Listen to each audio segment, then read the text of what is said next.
On Sunday, Malians lined up in different polling stations across the country to cast their vote in support or against the proposed constitution.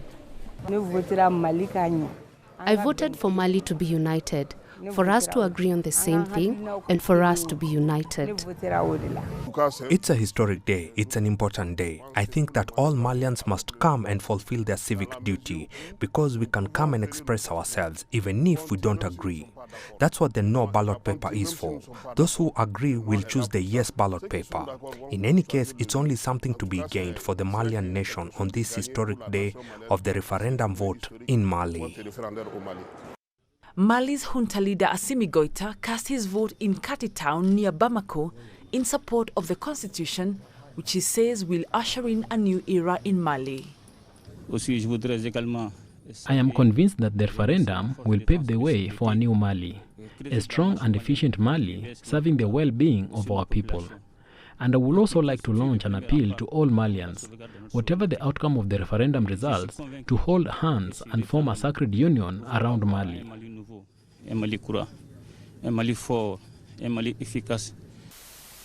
The military leader says if passed, the new constitution will allow for elections in February next year to enable a civilian-led government. Mali has been under military rule since August of 2020, when a coup ousted the then president Ibrahim Boubacar Keïta. The proposed new law of the land also provides for a two-chamber parliament, that is the National Assembly and the Senate. Opponents of the draft have been calling to vote against the constitution as it consolidates the position of the president.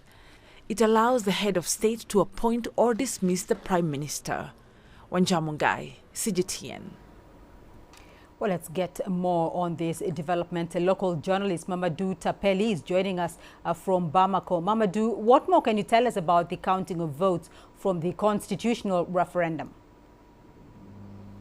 Well, for the time being, the result, the yes side is in lead about this result, referring to a compilation result of different voting centers, but it all went well in general, apart from some parts like regions under the control of the CMA, the coordination of armed movements like Kidal, precisely Kidal, Tessalit, and in the center some ballot has been torched and burned up by some armed groups, men. But in general, this might not compromise the elections in general.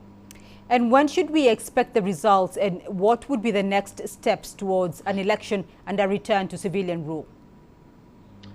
According to the electoral code, normally the results might be proclaimed in 72 hours after the polls.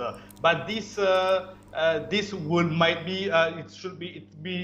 be proclaimed by the what we call EGE, is the independent authority of the management of the elections, coupled with the Minister of Territorial Administrations. They might proclaim that in 72 hours later, including all the reports of the voting that they will normally send after the proclamation. They will send to the Constitutional Court, which in week later, after checking everything, will give the final results.